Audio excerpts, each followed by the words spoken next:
Mesdames et messieurs, bonsoir. Dans quelques semaines, votre émission fêtera son 2e anniversaire. À l'occasion, un numéro spécial sera consacré à tous nos invités et partenaires qui ont décidé de nous suivre dans cette aventure. Mais avant, nous sommes très heureux de vous retrouver pour ce nouveau numéro de Leitmotiv, votre émission d'inspiration et de motivation. Aujourd'hui, nous recevons un homme qui est reconnu par tous comme étant un self-made man, un modèle de persévérance dans l'entrepreneuriat. Monsieur Théodore Alagbé, bonsoir. Bonsoir madame. Merci d'avoir accepté de participer à notre émission. C'est moi qui vous remercie. Cette carrière en tant que consultant réglementé, vous la devez surtout à votre passion pour le domaine de l'immigration canadienne et à votre expérience au Canada. Mais avant, quel est votre cursus scolaire?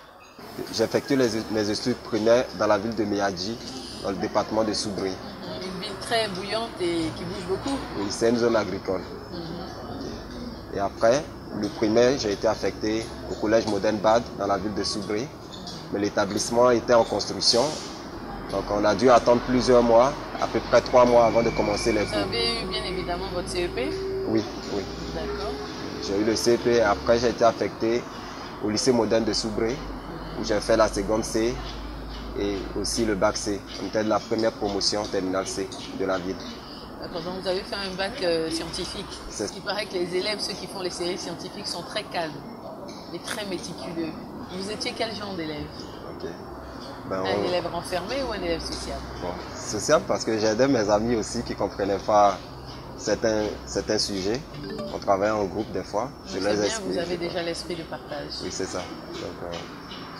Donc, je donnais aussi mon savoir-faire pour aider les autres, mais je voulais toujours être le meilleur. Tout à fait. Donc il fallait étudier tout le temps. Donc en vacances, j'étudiais avec mes grands frères, je faisais l'exercice de mathématiques, physique. On s'entraînait déjà pour pouvoir aborder le prochain programme de l'année qu'on allait entamer. De la 6e à la 3e, je n'avais pas obtenu d'excellentes notes comme je voulais, mais je passais toujours en classe supérieure, j'étais toujours parmi les 10 premiers. Mais à partir de la classe de seconde, j'étais dans de meilleures conditions de travail. C'est à mettre les bouchées doubles. Oui, là j'étais toujours premier. C'était quoi? C'était les grands frères qui étaient derrière et... Oui, c'est ça, c'est ça. Mes frères, j'ai un grand frère qui a fait le lycée scientifique de Yamoussoukro. Puis il y a un autre aussi qui a fait le lycée technique après. Tous les deux ont fait l'INSET. Bon, il y a un qui a fait l'INSET, l'autre a fait l'école supérieure d'agronomie. Alors donc après le BEPC, vous êtes orienté en quelle série? Après le BEPC, oui, oui. Seconde C. Seconde C. Oui. J'ai obtenu mon BEPC en 1997. Puis j'ai été affecté au lycée moderne de Soubri, toujours dans la même ville. Et on étudiait avec des amis en groupe. Et j'ai participé aussi au cours de renforcement avec les professeurs pour mieux comprendre les exercices. Donc comme technique, moi j'avais pour habitude de traiter tous les exercices, par exemple de mathématiques, du premier exercice jusqu'au dernier exercice d'approfondissement pour pouvoir mieux aborder mes devoirs de classe. Donc j'ai commencé à mieux m'appliquer aussi en lettres, c'est-à-dire en français, tout et tout, pour pouvoir être le premier de classe. Il fallait être plus bon que les autres. Oui, mais malgré que vous étiez dans une série scientifique, les autres matières, c'était comment? Parce qu'en général, quand on est scientifique, c'est vrai que j'étudiais un peu partout. Je ne suis pas très bon en anglais, mais je mettais quand même le maximum dans toutes les autres disciplines pour arriver à être le premier de classe. D'accord. Alors, vous obtenez votre bac C. Tout à fait. Et qu'est-ce que vous faites? Ok, j'ai été affecté en maths physique. Je me suis inscrit à l'université de Cocody. Mais dans le même temps, j'ai passé le concours d'entrée à l'INP. Donc, j'ai été retenu au premier tour en prépa techno. Donc, ça allait me donner la possibilité d'être un ingénieur industriel. Mais malheureusement, toute l'entrevue qu'on a eue avec les fonctionnaires, c'est tourné en majorité autour des sujets qui n'étaient pas pertinents pour l'admission d'un étudiant à cette école. Après votre bac C obtenu à Soubri, d'où vous sortez major de votre promotion, vous faites un BTS en finance comptabilité dans une grande école de la place. Pourquoi avoir choisi cette filière? Ok, c'est sur recommandation de mon frère. Il voulait que je fasse un BTS en gestion commerciale, du moins une filière tertiaire. Mais moi j'ai voulu forcément faire une filière industrielle comme lui parce que lui il est ingénieur mécanique et automatisme industriel. Mais il n'a pas voulu. Il m'a dit qu'il fallait forcément que je fasse une filière tertiaire parce que c'était mieux payant et c'était mieux pour lui, pour moi, selon lui, que je fasse ça.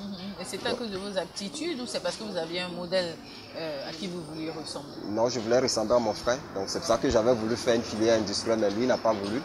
Donc finalement, j'ai opté pour la comptabilité parce que là, je me retrouvais avec les chiffres. Puis donc, comme les mathématiques. Donc, j'ai accepté de faire la comptabilité. Puis ça s'est bien passé. J'ai obtenu le BTS. J'étais premier de ma classe aussi. Donc, l'établissement dans lequel j'ai fréquenté a décidé de me garder pour 3 mois de stage. Et par la suite, j'ai été embauché sur recommandation du chef comptable. D'accord. À la suite de votre BTS, vous obtenez un stage dans cette grande école, puis vous serez embauché comme assistant comptable. Tout à fait. Comment avez-vous vécu cette période de votre vie? J'étais content d'avoir eu un stage parce que c'est pas évident d'avoir un stage. C'est la première chose, c'était pas évident. Ouais. Et en plus, j'étais content aussi parce que le stage était rémunéré. On m'a dit que j'allais faire 3 mois avant qu'on commence à me donner une prime de stage. Donc vous avez eu beaucoup de chance, Oui, parce que mais finalement c'est ça. aujourd'hui, tous nos étudiants sont confrontés justement à ça, parce que quand ils finissent de faire leurs études, ils ont des diplômes, mais ils n'arrivent pas à avoir de stage pour se faire de la pratique. C'est ça. Donc vous avez eu non seulement un stage et en plus rémunéré. Tout à fait. Donc vous étiez un des plus heureux. C'était ça. Je rappelle à nos téléspectateurs que par la suite, vous ferez dans un établissement de la place un cycle ingénieur en management et en marketing. Tout à fait. Racontez-nous un peu. Ok. Bon, c'était dans le même établissement que je travaillais. Donc on avait la possibilité de continuer les études. Donc je me suis inscrit avec, on avait aussi une réduction auprès de l'établissement puisque nous étions déjà des employés. Donc ça m'a permis de faire la formation, les 3 années de formation. Mais malheureusement, je n'ai pas eu l'opportunité de soutenir avant d'immigrer au Canada. Donc, Alors, vous pensiez à cette époque faire carrière dans la comptabilité, vous aviez déjà en tête de vous mettre très rapidement à votre propre compte? oui, bon, moi j'ai toujours dit que l'entrepreneuriat permettait de mieux s'épanouir et puis de mettre à la disposition des autres nos savoir-faire. Donc j'avais déjà commencé à faire des petites activités depuis tout petit. Donc à quel moment vous décidez d'entreprendre réellement? Quand j'ai immigré au Canada. Sinon, avant d'immigrer, j'avais déjà un projet de devenir consultant en immigration, donc travailleur autonome. Parce que j'ai monté mon dossier d'immigration moi-même. Par moi-même, j'ai fait les propres démarches. Donc de là est partie la passion pour l'immigration. J'ai aidé quelques amis à montrer également leur dossier d'immigration. Et ça a bien fonctionné. Et donc quand je suis arrivé, j'ai travaillé au Canada dans certaines entreprises. Puis après, je me suis inscrit. D'accord. Alors, 5 ans après vos études d'assistant comptable, vous plaquez tout et vous décidez de vous consacrer à un projet que vous aviez et qui vous tenait à cœur, un voyage. Et ces démarches, c'est vous-même qui les faites. Racontez-nous un peu comment vous décidez d'immigrer, comment vous obtenez votre visa. Voilà, tout ça, racontez un peu à nous. Ok. J'ai décidé d'immigrer au Canada parce que j'avais mon frère qui était en Belgique. Lui, il avait déjà déposé une demande d'immigration. Et par la suite, il a informé notre aîné qui était ici pour lui dire que je pourrais faire autant comme lui pour pouvoir se mettre une demande. Mais pourquoi le Canada? Parce que votre frère y était ou parce que Non, mon frère, il était plutôt à Bruxelles? Oui, il était Mais donc pourquoi le Canada? Le Canada parce que c'est un pays accueillant. C'est un pays où il y a le besoin en main-d'œuvre. Vous avez déjà entendu parler du Canada? Vous Tout à aviez des fait. amis qui étaient allés au Canada? Ou alors vous vous êtes informé? Non, pas des amis, mais j'avais déjà des informations grâce à Internet. D'accord. Alors donc, tout de go, vous décidez de partir au Canada. Vous faites votre démarche et vous faites votre demande de visa. Ça n'a pas été trop difficile? Non, pas été trop difficile. Parce que c'est la volonté. Donc, il y a aussi Internet dont j'ai fait les recherches. Mais moi, j'avais déjà accumulé plusieurs années d'expérience, au moins 5 ans. Donc du coup, ça me permettait d'avoir un dossier admissible. Et puis le facteur âge également. Je n'avais pas encore 30 ans quand j'ai fait les démarches. Jeune. Oui, c'est ça. Alors, votre projet marche. Vous vous retrouvez donc au Canada. Et quand vous arrivez au Canada, que vous foulez donc le sol canadien, qu'est-ce qui se passe? Ok, donc j'ai été accueilli par mon tuteur, D'accord. donc M. Jean Cadio. Et comment vous avez trouvé ce tuteur? Parce que beaucoup de jeunes aimeraient faire comme vous, mais ils ne savent pas quelle démarche ils doivent faire. Donc comment vous avez trouvé ce tuteur? C'est grâce à un ami qui est ici. Donc il m'a vu avec des documents du Canada. Il m'a dit, tiens, tu veux immigrer au Canada? Je lui ai dit oui. Il m'a dit, mais moi j'ai mon frère là-bas, je peux te mettre en contact avec lui pour qu'il puisse te faire les premières démarches d'installation. Donc c'est comme ça que j'ai pris attache avec mon tuteur.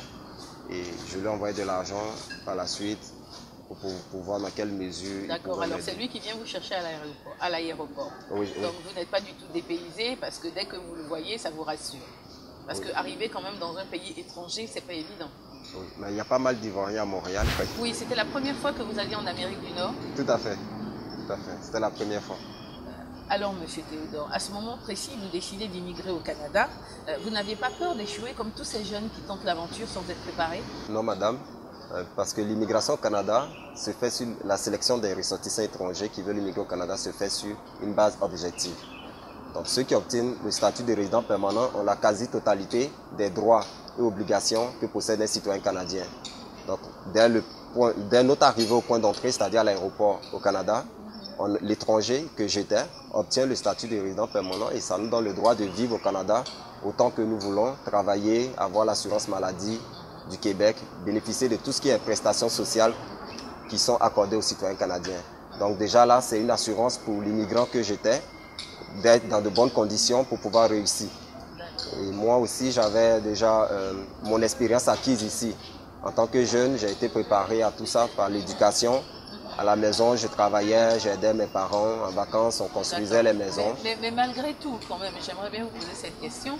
Est-ce que le fait de savoir que vous arrivez au Canada, oui, en toute légalité, mais de ne pas avoir de boulot, ça ne vous inquiétait pas un peu de ne pas avoir de boulot qui vous attendait? Non, ça ne vous inquiétait pas un peu? Non, je n'avais pas d'inquiétude parce que moi, comme je le disais tout à l'heure, je ne suis pas quelqu'un de compliqué, donc je savais qu'il fallait faire mon chemin. Il fallait commencer par le bas de l'échelle et faire une formation et après avoir un bon niveau de vie. D'accord. Alors, Monsieur Alagbé, nous aurons l'occasion de revenir sur votre parcours juste après le portrait de la semaine.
Je suis Daniel Zoubaouri Goli, directeur de ce complexe hôtelier. J'ai été contacté pour diriger cet hôtel il y a environ un an.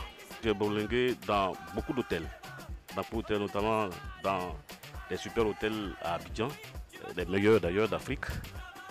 J'ai dirigé également des hôtels à l'intérieur du pays et j'en suis là également. Et donc je pense que c'est une expérience qui date d'environ d'une vingtaine d'années en hôtellerie. J'ai fait l'école pratique de la chambre de commerce. J'ai fait le commerce donc à la chambre de commerce et puis le reste, je l'ai appris sur le tas. J'ai eu la chance, n'est-ce pas, de bénéficier, n'est-ce pas, d'un job de vacances et ma disponibilité, ma promptitude, tout ce dont on a besoin pour que je puisse servir à taper dans l'œil des grands patrons et ils m'ont retenu et c'est à partir de là que j'ai commencé mes formations. Seulement j'ai été sous-directeur de restauration dans un hôtel de la place de l'Abidjan. J'ai été contrôleur de restauration, contrôleur de vente également. Et tout cela m'a donné une expérience qui me permet, n'est-ce pas, de diriger avec aise. Mais auparavant, j'étais conseiller technique à la présidence de la République. Et puis, j'ai été contacté, eu égard au parcours professionnel, n'est-ce pas, dans l'hôtellerie que j'ai acquis. L'on ne s'est pas empêché, n'est-ce pas, de me faire appel pour diriger, n'est-ce pas, la destinée de cet hôtel.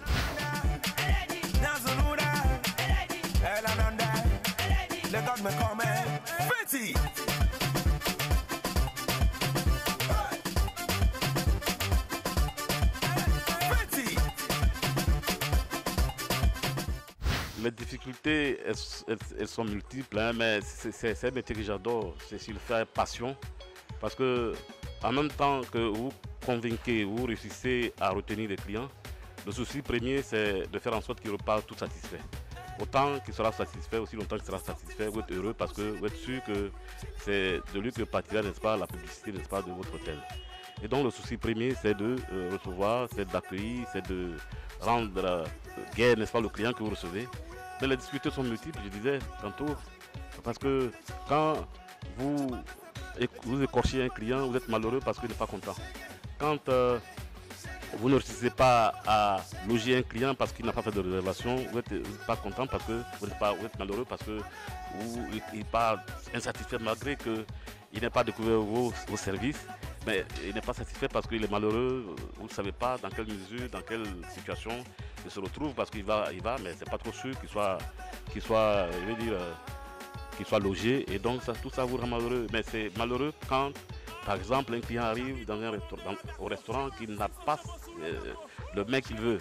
Même quand vous vous évertuez à lui proposer un autre, mais quand il vient, dans son esprit, il a en tête manger un morceau de sa convenance. Mais quand vous lui proposez, parce qu'il n'a pas eu ce qu'il veut, vous comprenez, vous êtes malheureux. Mais il y a tellement de malheur dans cette affaire qu'on fait un ramassis pour dire qu'il faut plutôt chercher, n'est-ce pas, à convaincre, chercher à améliorer, n'est-ce pas, les services. Et c'est ça qui est le plus important.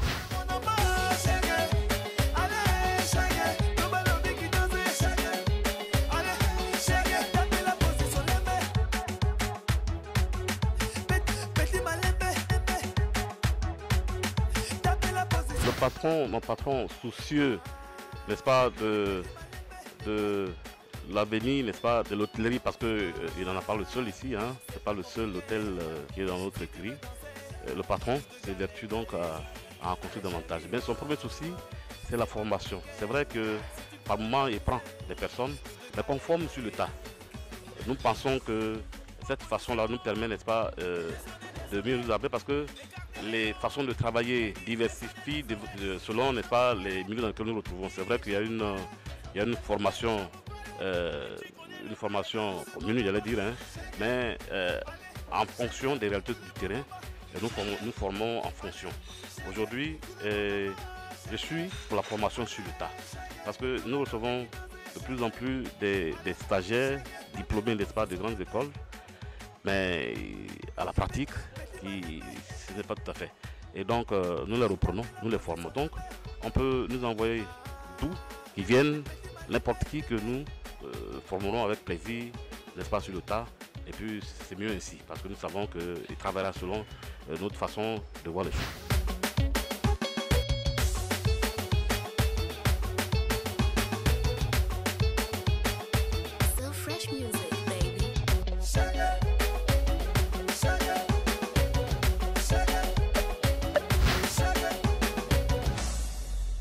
De retour avec notre invité, M.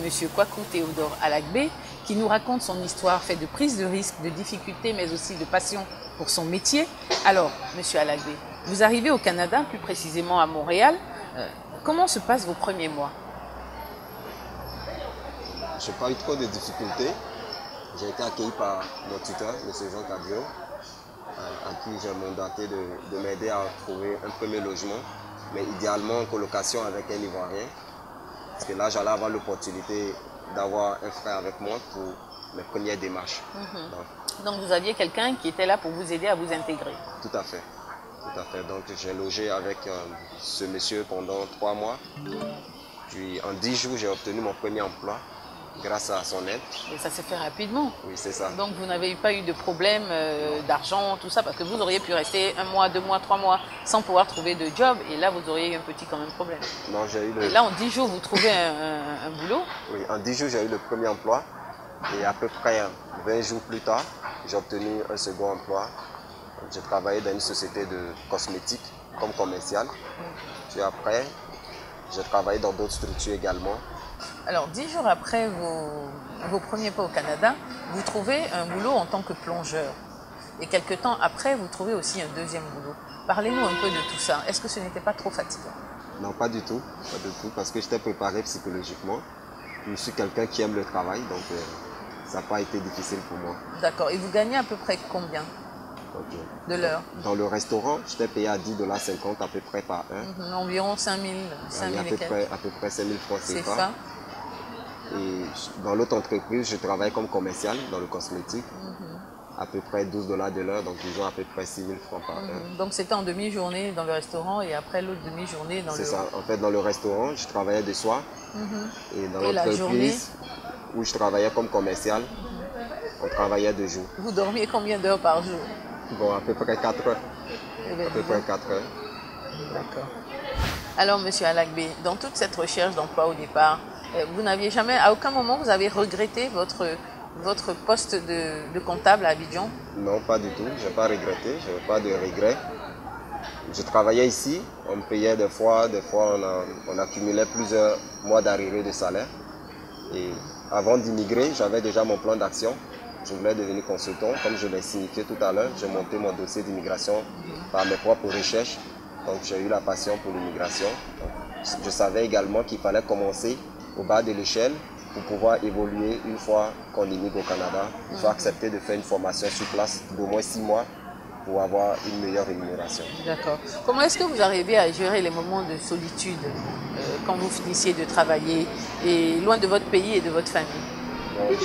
J'ai pas eu trop de mal à ce niveau parce que 2 mois après que j'ai immigré au Canada, mon grand frère m'a rejoint de Londres. Donc on vivait en colocation lui et moi. Et par la suite, il s'est installé en Ontario dans la zone anglophone. Moi, je suis resté au Québec.